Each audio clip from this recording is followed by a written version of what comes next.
Welcome back to Lost Legacies. I'm Matt. And I'm Sam. And today we're talking about Season 1, Episode 19, Deus Ex Machina. Did I say that right? Yes, you did. Deus Ex Machina. Okay. After a vivid dream, Locke leads Boone further into the jungle, chasing a sign from the island. So you were texting me, bro, last night when you watched the episode. You're like, this is the best show ever. So let's just jump into Sam's thoughts here. Yeah, this show is just damn good. I grew up in the phenomenon of Lost, but I wasn't a part of the phenomenon. You would just like recount every episode to me, after a certain point, like, oh, and then this happens, so-and-so dies. Oh, and they reveal. And that was like, what, they used to come out on Wednesdays? I don't remember. Yeah. Yeah. I feel like it was Wednesdays. And then for the later seasons, it was Sunday. So yeah, that was pretty much my Wednesday evening, Sunday evening, routine. You would watch it at like 8:00. And then by 9:00, you were in my room telling me like, Sam, crazy stuff happened. So yeah, it's just, but I never, that was when I was younger, so I didn't really And in care. all fairness, like, it's really tough because there's no context.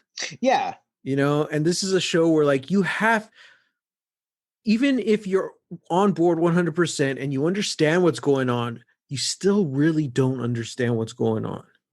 Yeah. So it's unfair for me to go dropping all these spoilers on you and twist, and you have no idea what any of that means. I know. So yeah, so that's just kind of been my relationship with Lost. It's all like through you and you geeking out about it at any given point.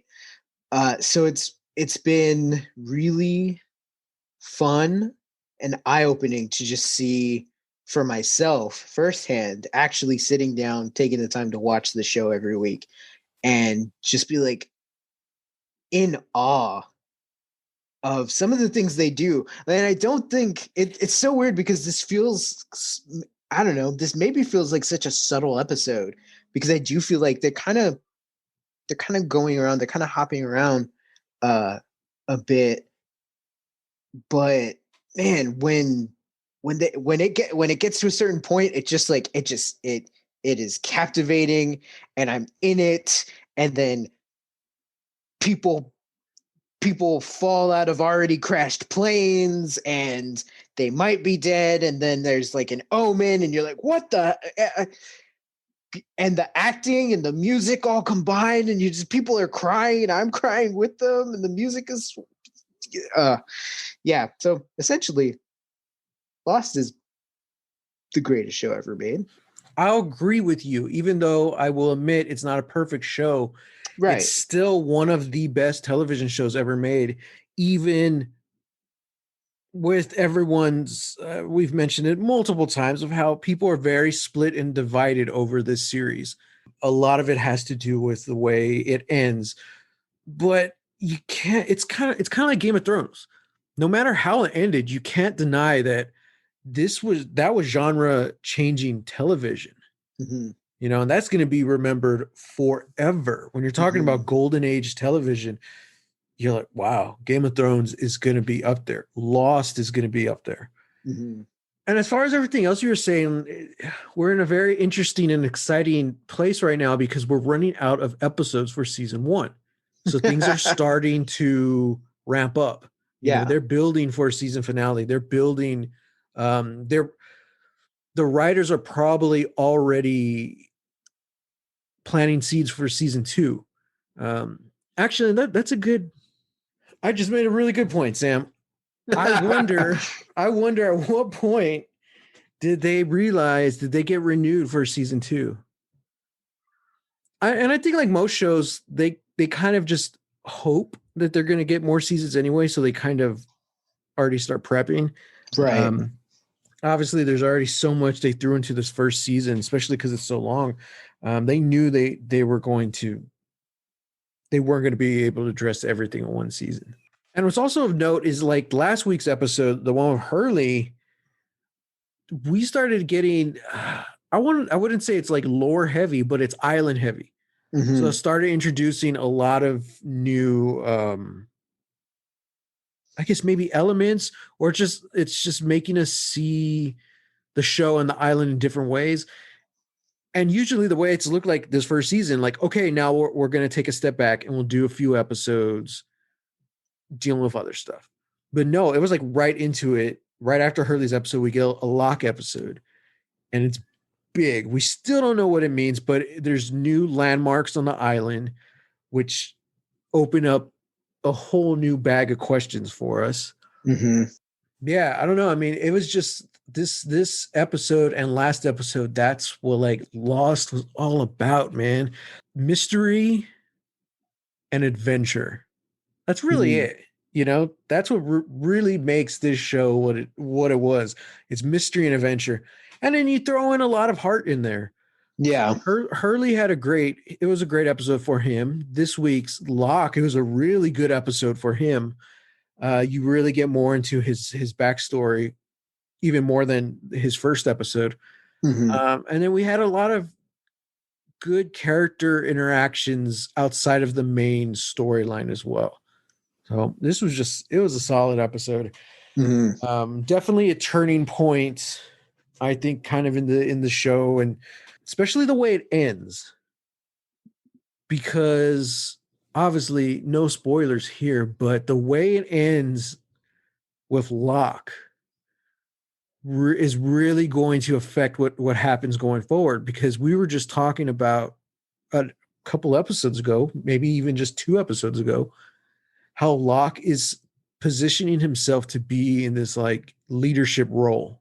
Mm-hmm. He's the one looking at the bigger picture. He's the one who understands this isn't just a normal island. There's other forces at play. He's that guy, you know. And now after this, and what happened with Boone, and the fact that he lies. He doesn't tell Jack what actually happens to Boone, Mm-hmm. and he just books it. He runs. He runs away. This is going to be really. I'm really interested to see what you're going to think going of the show now going forward after we've seen this side of Locke, and what you're going to think of everyone's reactions to this situation. Mm-hmm. Because right now, like that, it's essentially a cliffhanger. No one really knows. I think it's like Jack and Kate, and then a bunch of extras in the cave. Yeah. Yeah. So I guess first let's talk about let's split this. Let's talk about Locke's flashbacks in this one. Mm-hmm. Once again, daddy issues. Yeah, but well, we also kind of get mommy issues too, you know? Oh man, that was weird, right? Yeah. Yeah.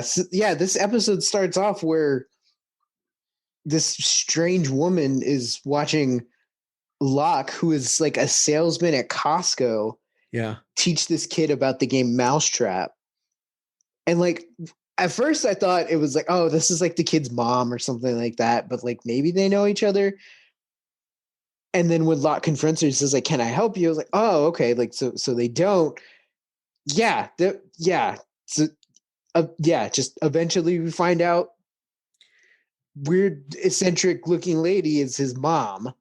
And when he first goes to talk to that lady, she just kind of blows him off, just like, "Oh, where's the whatever?" He's like, "Oh, that's Mm-hmm. aisle whatever." And that's it. It cuts to a shot of the little mouse getting trapped in the mousetrap Mm-hmm. on the game. And I mean, I never put it together, but this time going in, I was like, "Ooh, the mouse is Locke. Mm-hmm. He's in." That's all it took. She didn't even have to say anything. She kind of, in a way, she kind of chickened out, or it would seem she chickened out. Mm-hmm. And Locke was already hooked, man. And then eventually he ends up talking with her, and he wants to know about his father, and he finds out his mom is bat nuts crazy, and she says, "You were immaculately conceived," Uh-huh.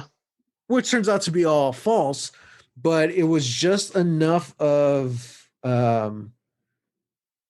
this crazy narrative. It was just enough to get Locke interested again, so he can go find his father on his own. Mm-hmm. That's the whole reason this all works. His father is because how does it go? The mom says at the end, your father said it had to be your idea. Mm-hmm. So eventually he meets his father. They're talking and he invites him hunting. And first, my reaction, Sam, was like, oh, crap. Locke's dad is a Republican. Which, if you're a Republican and you're listening to the show, it's a joke. Don't worry about it. But this is Locke's dad. Just from the get go, he strikes me as the more extreme right kind of guy. Oh yeah, for sure, for sure. What did you think about him? What was his name? Do you remember? Oh, I don't remember. Damn it, Philip? No. Yeah, I don't remember. But yeah, as soon as he said hunting, I was like, oh no, he's gonna pull a Dick Cheney. He's gonna Oh, shoot. He's gonna shoot Locke, and that's how yeah. he's gonna end up in the wheelchair. Yeah, which isn't how it happened. But there were several instances where I was like, it's still a possibility. It could still happen. Mm-hmm.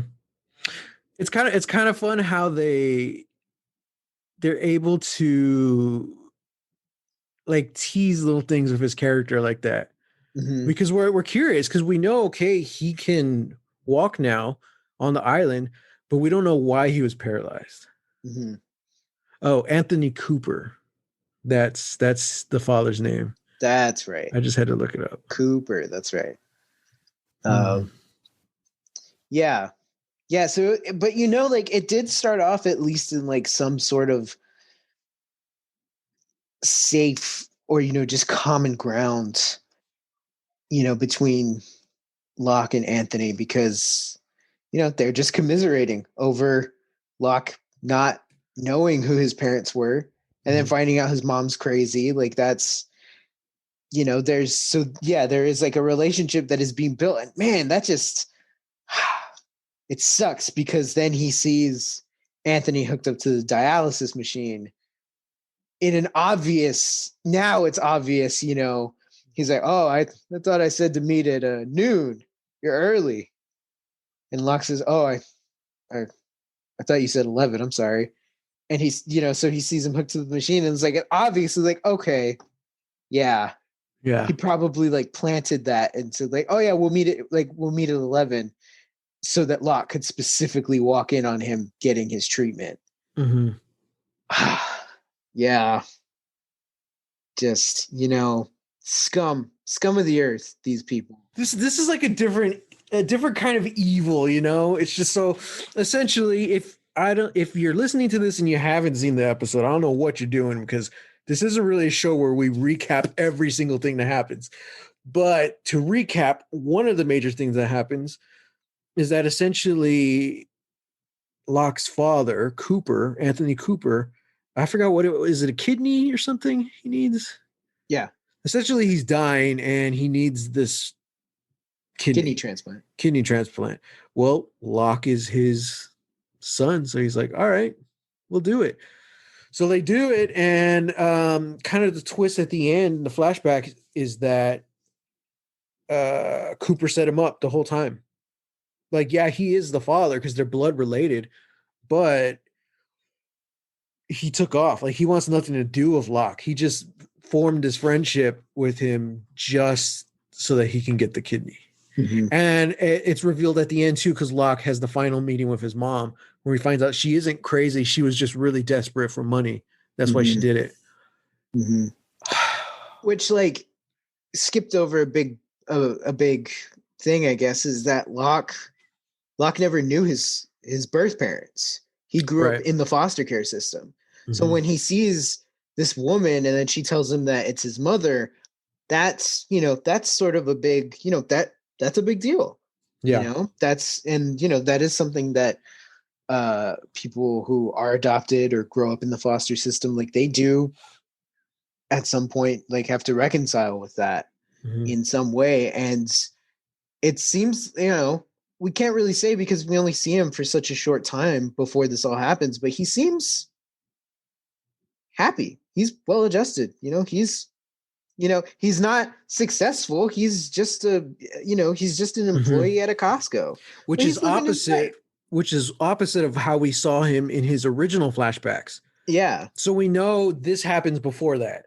Yeah. So somewhere between now, where Locke ends up getting cheated out of his kidney by his dad, Mm-hmm. somewhere between this point and the island, Locke ends up becoming paralyzed, and he ends up becoming this very.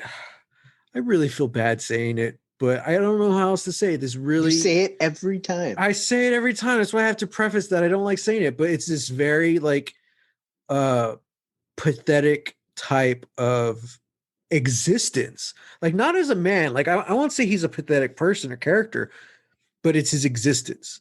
You know, his friendships, his relationships. It's all fake. Supposedly like his quote unquote girlfriend or woman he's supposed to go traveling with turns out, oh no, she's just like a hotline caller that he calls and pays $80 like a minute or whatever. Mm-hmm.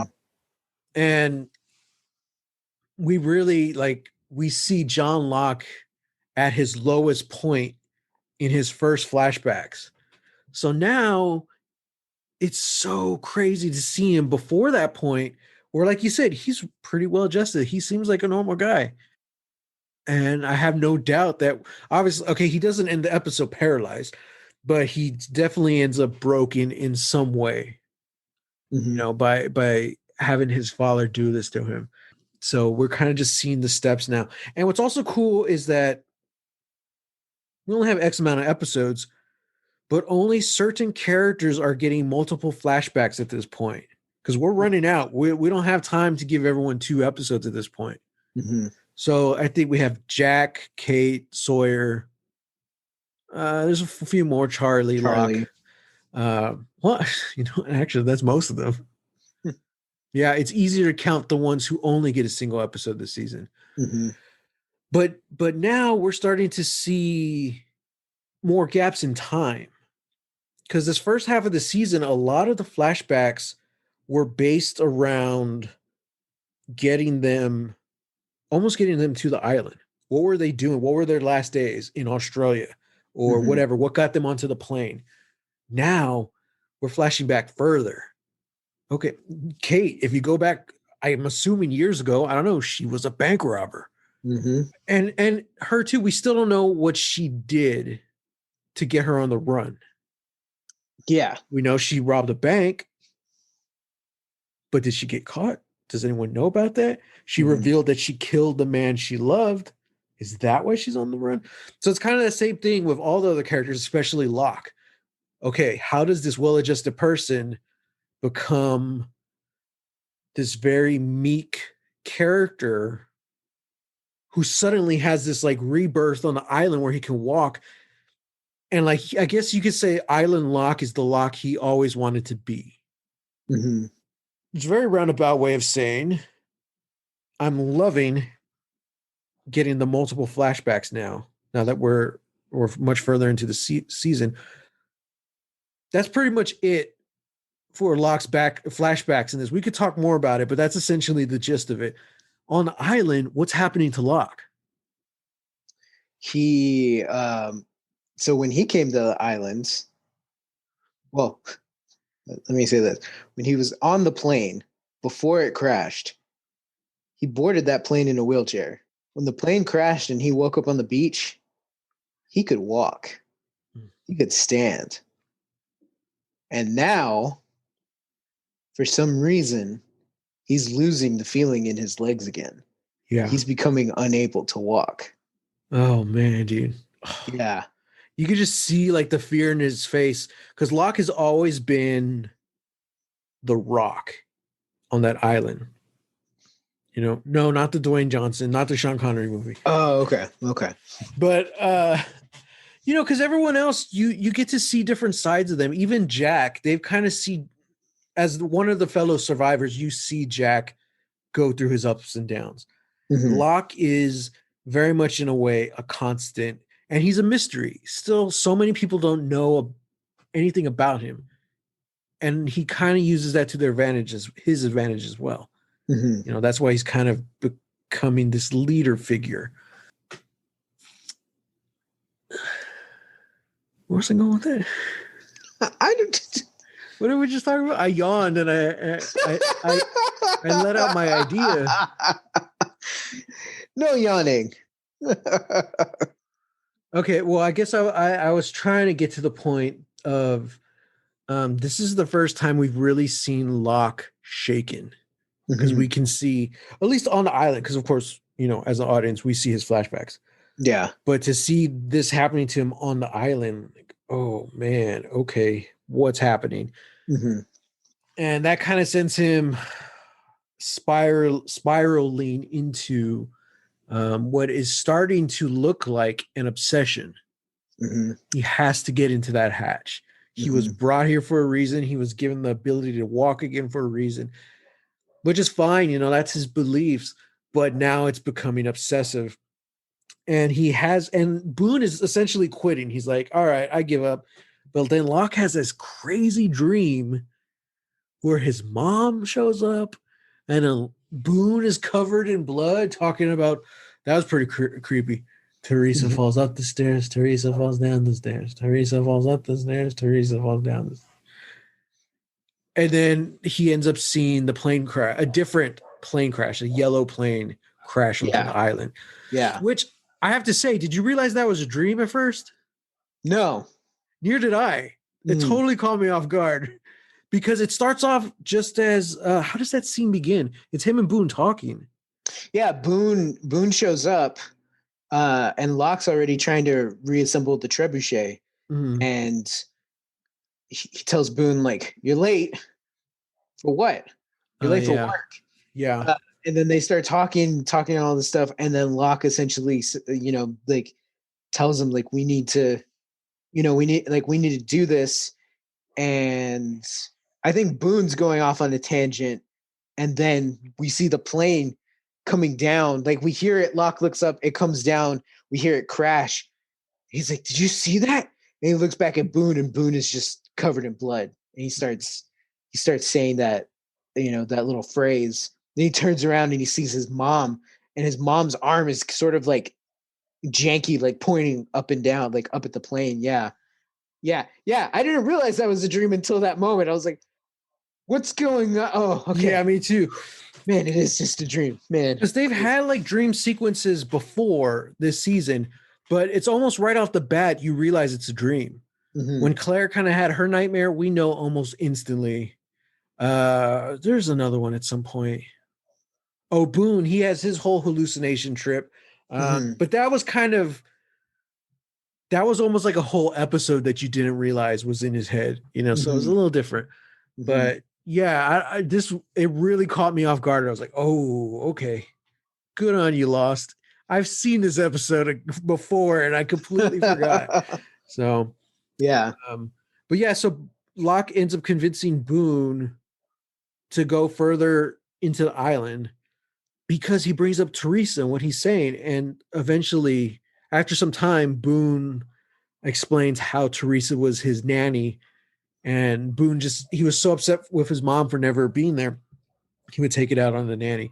So she would walk up and down the stairs all day until one day she fell and broke her neck. How did Locke know that? The island told him. The island told him. Oh man, dude. And Boone's, he follows him. At which point, they find a dead body in the trees. Another one. Sam, you text me. We're gonna have to. How many dead bodies are on this island? Yeah, we're gonna have to start keeping track, because there's the two bodies that they find in the caves, and now it seems like there's two bodies at least near and in this other plane wreckage. Yeah, because the one that looks like they just got strung up in their parachute. Yeah. And then there's somebody inside of the fuselage of the plane. Yeah. And Locke finds a gun on him. Yep. So more bodies and another gun on the island. Yep. But this first body, well, both of them, they're dressed as priests. But they carry guns and they have large wads of cash on them. Nigerian cash. Locke Yes. knows right off the bat. He's like, they're from Nigeria. Uh-huh. I don't think they're priests. Um, yeah, so eventually Locke he's able to not walk anymore. So Boone is the one who has to climb into the plane. They find a plane. I mean, it's lodged in the tree, which is like grown into the side of a cliff. So Mm-hmm. it's just bad news all around. Mm-hmm. And Boone, you can tell he doesn't want to, but he climbs up, man. And he gets in there. And then what happens once he's in there? What does he find? He finds a crate. He finds several crates full of Virgin Mary statues Mm-hmm. that once broken open, find a crap ton of heroin. Mm-hmm. As soon as I saw that, I was like, oh no, Charlie. I know. I know. No. Yeah. It's and this is I think this is part of their way of planting the seeds for season 2, because on one level it's like, okay, obviously Charlie's going to have to find this eventually. Mhm. You know, that's just storytelling right there. Yeah. But Chekhov's Virgin Mary filled heroin container. yeah. But another thing that they're starting to get into now is kind of the thing that the characters have been struggling to accept, and they're just now getting there, as what John Locke has been saying this whole time. This island is their second chance. Mm-hmm. They can start their new life. You know, everyone at this point have essentially been turned. You know, Charlie's clean. Locke can walk. Shannon is trying to be a better person, and she's actually opening up and I guess being honest, however you want to explain it. You know, she wants to do good. She wants to do right. And I think to a certain extent, so is Boone. He's just, now that he's kind of distanced himself from his sister, he can kind of do that. You know, once you broke up that pair, they can kind of focus on themselves. This whole trip has been about finding yourself. Living your truth. Yeah, it is. I mean, it really is kind of true. Like everyone, Sun and Jin, like Sun, she has to split with her husband to find that peace and that freedom. You know, Mm-hmm. so this island really is a second chance. But now, despite the monsters and despite others and boars and crazy French women, this island is changing people for quote unquote the better. Mm-hmm. But now we're starting to see whatever you want to call it, side effects or aftermath or challenges. Locke, okay, he's been given a gift. Now it looks like he's losing it. Mm-hmm. Why? What does the island want of him?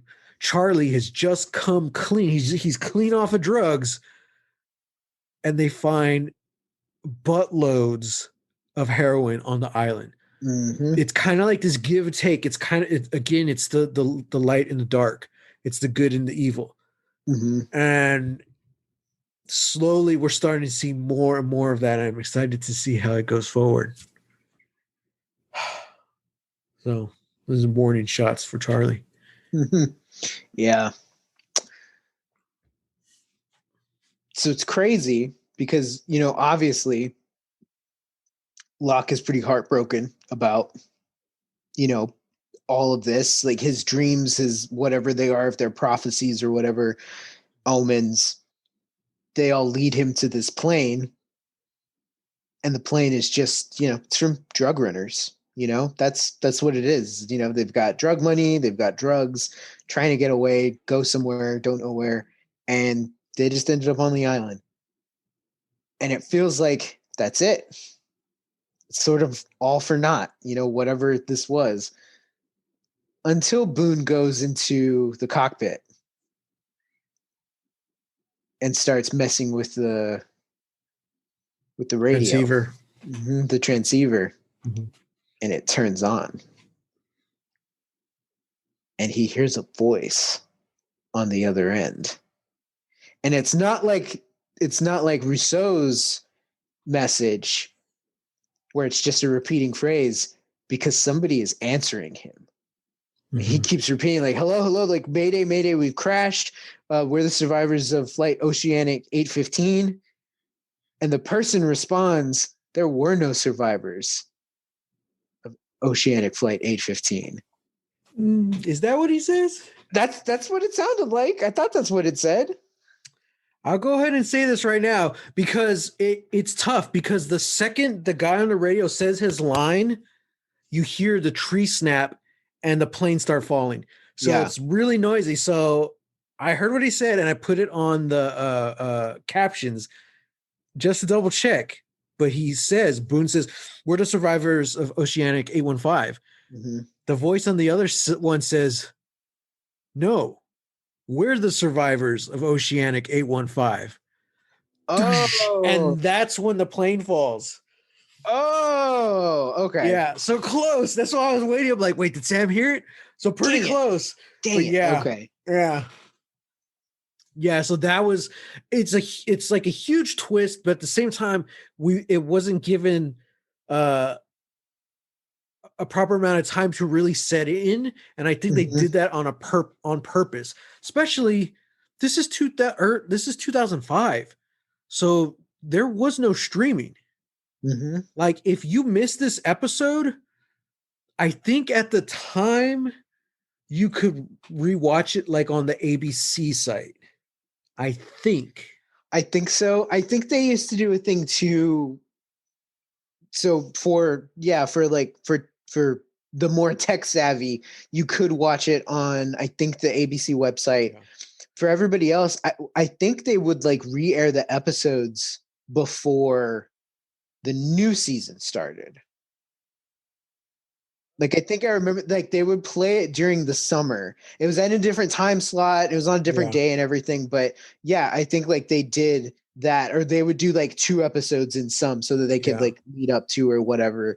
And Lost was notorious for doing clip shows. So what unlike other series where like it's part of the series, like, oh, episode 25, it's a clip show. No, Yeah. like almost before every season premiere and season finale, they would do like an hour-long clip show just to make sure you remembered all these little details here and there. But I mean, and then of course iTunes was already around by then. So Mm. that's how I remember. Oh yeah, I remember you would buy the seasons, right? Yeah, I would. Season one, I was still watching as it aired, and then as the series got towards like the second half, I would have to start buying them. Yeah. Just it made it easier that way.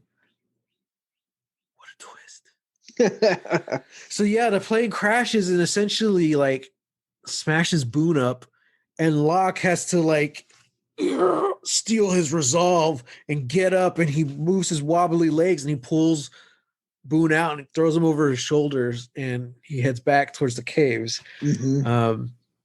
where he drops him off with Jack. And he tells Jack, when Jack asks what happened, he says Boone fell off a cliff. Why?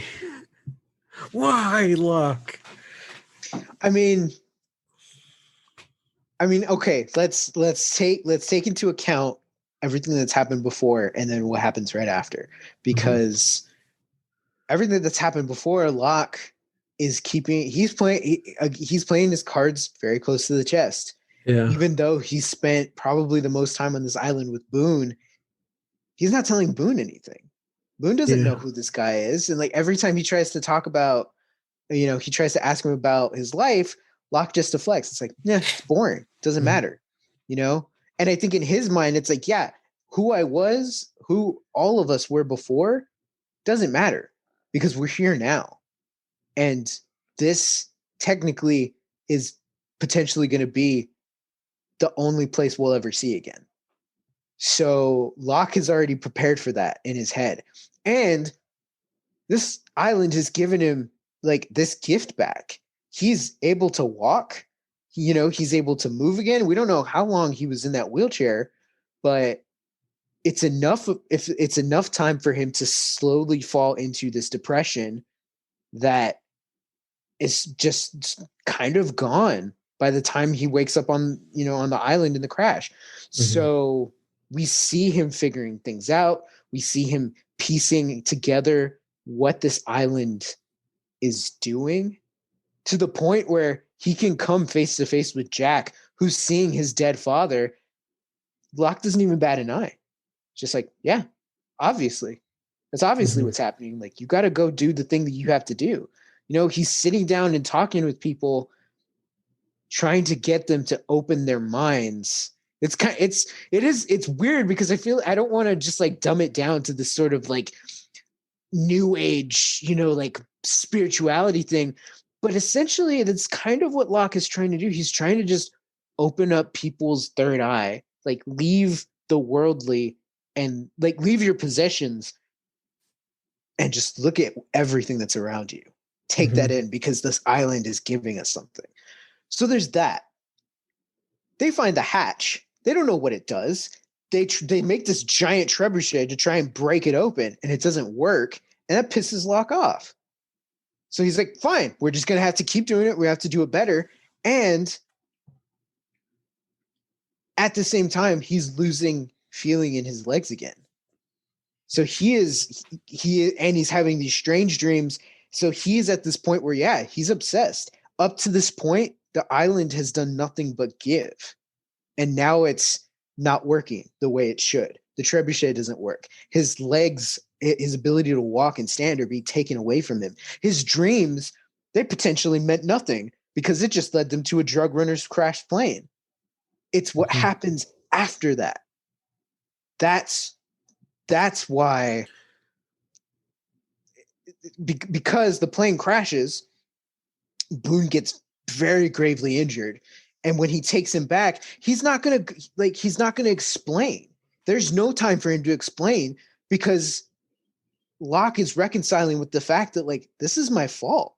If I was wrong, if I was just going crazy, if I was obsessing over the wrong thing, that's on me. If this guy dies, I have to live with that fact now. That's why he takes off from the cave. And I think also, if we remember back to that Jack episode where Jack is telling him about, he keeps seeing, he doesn't tell him who, but he's saying, I'm seeing someone who shouldn't be there. Locke believes it. There was that really good but heartbreaking moment where Jack realizes Locke is crazy. Locke tells Jack, I've looked into, what is it, the eye of this island or the heart of this island? Heart of this island. I've looked into the heart of this island, and what I saw was beautiful. And that's when Jack realizes this guy's nuts. And in very much in a similar fashion, the beginning of this episode, Boone keeps questioning Locke and his motives and what he's doing, what to do next. John says, the island will tell us what to do. And Boone even gives him this look like, what did you just say? Boone's starting to realize it too. Like, this guy is crazy. And then, of course, the next time we see them, that's Locke's dream. That's when Locke has the dream. So Boone was never really able to follow up on that line of thinking because he started seeing all this other stuff and Locke knowing things that he shouldn't know. So Boone, this whole time, he was just pulled into his own little mousetrap. Locke also knows that he doesn't have evidence. He doesn't have the proof he needs. So I can see, like, now I can kind of see after everything you've said and stuff, like, yeah, it would make sense that he would lie about it. It also, it's going to take, if he tells the truth, then he has to say, okay, we found another crashed plane on the island. Suddenly, all of the attention shifts away from helping Boone to, wait, there's another plane? There's another plane crash? Like, people start questioning him. He's not in the headspace to answer those questions. And everybody needs to just focus on helping this dude. That's true. I mean, like, truth is stranger than fiction. Yeah. Like, what happened? We found another plane. Boone climbed into it, turned on the radio, talked to another survivor of our flight that we didn't know was alive, and then crashed the plane and got crushed. Oh, yeah. And there's Nigerian gun runners posing as priests They were transporting heroin and they have weapons. Yeah, it's just like, okay, yeah, how do you tell the truth? How do you Yeah. tell the truth? Yeah. How do you tell that truth fast enough and quick enough to just get to the point? And you're like, Yeah. well, okay, yeah. Yeah. Then suddenly, like, Kate's not gonna do her thing. She's gonna be like, there's another plane? There's drugs, there's guns, like what? Yeah. Jack, the same thing, like Nigeria? What? What? No, so what's gonna happen is like Kate's gonna run off in the forest with a gun, and Jack's gonna look around. Where's she? Kate, and then Boone's gonna Damn start it. coughing up blood, so he's gonna have to work on him. And he's like, Kate, damn it, Kate, and then Hurley's gonna pass out because he sees Boone. Yeah, exactly. He sees the blood and he's like, Uh-huh. oh, dude. Ugh. All right, Pass out. so Mm-hmm. last episode we ended on the hatch when we see a quick glimpse of Hurley's numbers. Mm-hmm. How do we end this episode? So Locke has run back to the hatch. Mm-hmm. The music is not swirling. It's It's really good score though. Like there's Yeah. definitely new music and new themes in Yeah. the episode. swelling. That's what I meant. Swelling. The music is swelling, and it's perfectly paired with the flashback of Locke getting up from his hospital bed, trying to confront his father, and then he drives away and he stops and he's crying, and I'm crying. He drives a Volkswagen Bug. He does drive a Volkswagen, which is pretty damn cool. John Locke used to be really cool. So he's crying, like how, like what happened? How did this happen? And then that cuts to Locke crying on top of the hatch. And he's saying, "This isn't how it was supposed to happen. This isn't what's supposed to happen." And he's crying and he's hitting the hatch, and then suddenly the music stops. And the light turns on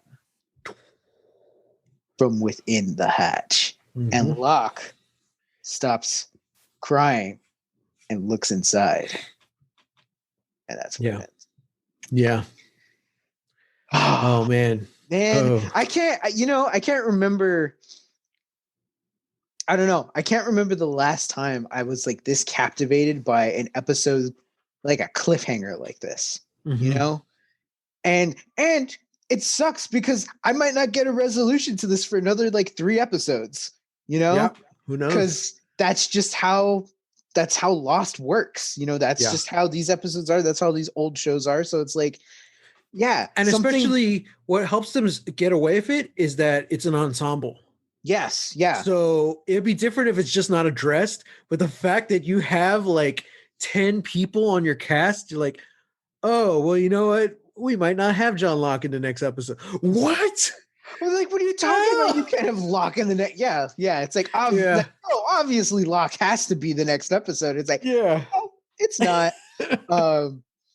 It's kind of like the mistake I made a couple episodes back where it's like Claire just came back and then for some reason my Hulu skipped to like 2 episodes later. Oh, yeah. Oh, this is a Sawyer episode? That's weird. Okay. Sure, I guess. Yeah. Like that's how it would be. Yeah. But yeah. So, oh man, I don't know. Man. This show is so good. So now that we're wrapping up like this main plot, let's talk about the title, Deus Ex Machina. Do you know what that means? God of the Machine. Yeah. What is that? Greek? I thought that was Latin. Latin, maybe. I don't know. So essentially what that term comes from, it literally translates God of the Machine because of the old, what do you call it, like morality plays? I think that's what they're called, yeah. I guess. So essentially you have these characters who are in these crazy situations, and essentially God comes out of nowhere and saves the day. Mm-hmm. Like there is literally no other way to solve the problem without the help of God or the gods. I forgot again, what cultures and stuff when that term was created. But so it literally translates God of the Machine because they would have someone playing this God on ropes and pulleys and stuff coming down. So I just thought that's a really interesting title for this episode.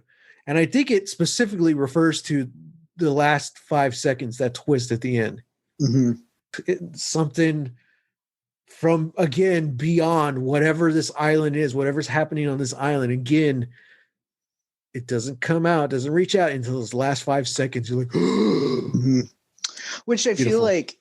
feel like that's sort of, it's like, it's a really big hammer on the head to just really drive home, like, this idea that there is some other force at work. Because I feel like this whole episode has been kind of challenging that idea that, you know, like, oh, like Locke knows what he's doing, or like Locke knows, like, like, and he's even saying like the island will show us the way, the island will tell us what to do. So it is sort of, this episode is sort of this microcosm where everything is sort of being refuted. And even in Locke's past, like, you were immaculately conceived. That really stuck with me. It's like, okay, so Locke is being told that he's special. Even if he doesn't believe that, doesn't matter. He's already being told, like, you were special. Like, the universe gifted you something, gifted you this life.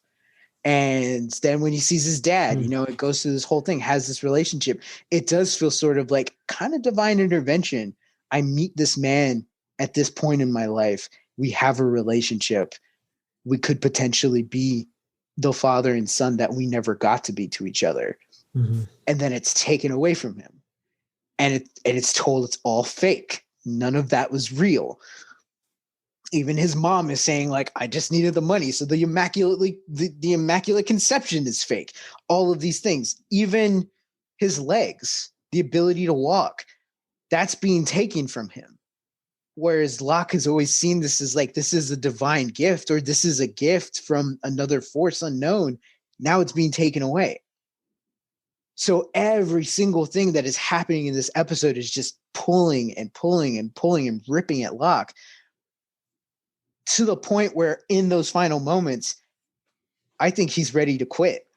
He's like, I'm like, this isn't how it's supposed to be. I was wrong. I am crazy. When the light comes on at the end and Locke gazes in it, yeah, that's the Deus Ex Machina. Locke is literally being saved from all of these forces, past and present, that are just eating at him and tearing away at him. And it just essentially means Locke was right. Yeah. So before we wrap up, let's talk about one of the other side plots. Oh God. Yeah. Sawyer's not feeling too good, Sam. Yeah.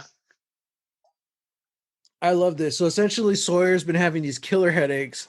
And here's this tough guy, swagger, walking con artist, con man. And he has to admit that, like, okay, he might need help. And the whole thing, this whole side plot is basically Jack and Sawyer, who've always butted heads. Like, Sawyer needs to go to Jack for help because he's the doctor. And Kate kind of forces him. And Jack has fun with it. You know, he kind of teases him, but he also has this like zero BS policy anymore. He's like, I'm not putting up with your crap anymore, dude. And I really like that. A lot of people are kind of treating Sawyer like that now. And eventually, you know, episode goes by. What it turns out is that Jack finds out that Sawyer, he's farsighted? Yeah, he's farsighted. Right? So he can only see things clear that are far. And he says this has to do, especially later years in life, if you introduce a new stress on your eyes, such as in Sawyer's case, reading. So he's been reading for the first time this much ever, and it's messed up his eyes. So he needs glasses. So Saeed's only scene in this whole episode was him like forging this new pair of glasses. He gets two of them and puts them together for Sawyer. And that's one of those cool little things that I'm like, yeah, you know, that's cool. You know, that's one of those little survival moments, especially for someone like you and I who have contacts. I'm like, I would be so screwed. Screwed. Yeah. That, like, this was, you know, this was a fun little like side quest, side adventure for everyone. But yeah, like I feel represented finally. You know, somebody who is I'm not, you know, we're not farsighted, we're nearsighted, so we'd be screwed. Yeah. You know, but Yeah. yeah, like that is just something that I always think about. That's one of the things I think about when you know, anytime there's like a new like disaster movie or a zombie apocalypse movie or anything like that, End of Days, I'm like, oh man, I'd be the first to go. Cause like if I don't go, you know, if I don't have my contact solution, I'm Yeah. done. Yeah, I If know. my Yeah. glasses break, that's it. I'm out. Just throw me into the chasm of lava or something. Let Yeah. the zombies eat. Just shoot me right then and there. Cause Oh you know, god. my zombie will come back and we'll also have blurry vision and we'll end up Yeah. like banging into a wall or something for Yeah. eternity. You Oh know, man. so yeah, Um this is and I think I want to say Hurley's not my MVP for this uh week, but he does get best line of the episode because he's walking by and in his only scene he sees Sawyer with the glasses. He's like, looks like somebody steamrolled Harry Potter. and he takes the glasses off all embarrassed. Yeah, and Hurley just walks away. He's like, Oh man. oh Yeah, man. it was a good it was a good nice, like every scene in that little subplot was humorous because Mhm. it did have to do with just the overall ridiculousness of Sawyer and his stubbornness. And it was funny, it was good. Without that, this episode would have been really heavy. Mhm. So that was nice. But behind the scenes tip or fun fact, the whole concept of Sawyer being farsighted was so that they could explain why he could shoot a polar bear dead, but he couldn't kill the marshal. Is that why? Yeah. Yeah. They're like, oh, yeah, that makes sense. He can shoot down dead a polar bear, running at him, but he couldn't shoot a guy that was right in front of him Oh, dead. okay. So they're like, let's make him farsighted. Okay. I was like, all right, I uh, guess, okay, okay. that makes sense. I You mean, can. yeah, yeah, that makes sense. But I don't know. That just feels like such a. Yeah. Oh, because here's my thing.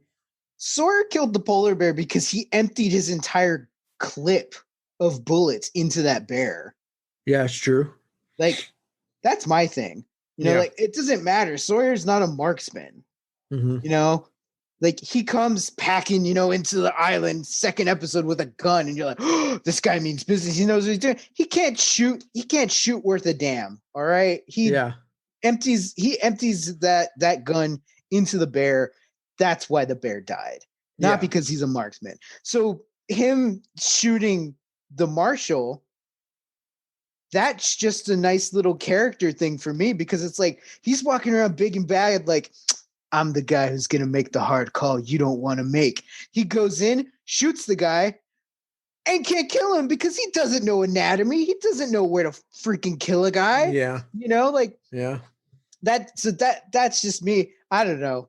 I'm not going to say that takes anything away. I just think that's an odd, I don't know, plot hole to fix. An odd, I like agree. I mistake. agree. Like, That's yeah, let's definitely. change that. That's retconning. Like you're literally just retconning something to be like, oh yeah, here you go. That's why he couldn't I see. don't. Well, maybe not retconning, but it is just like you're just explaining it away. Like Yeah, you it don't feels a need bit to. like it's more like plot hole filling.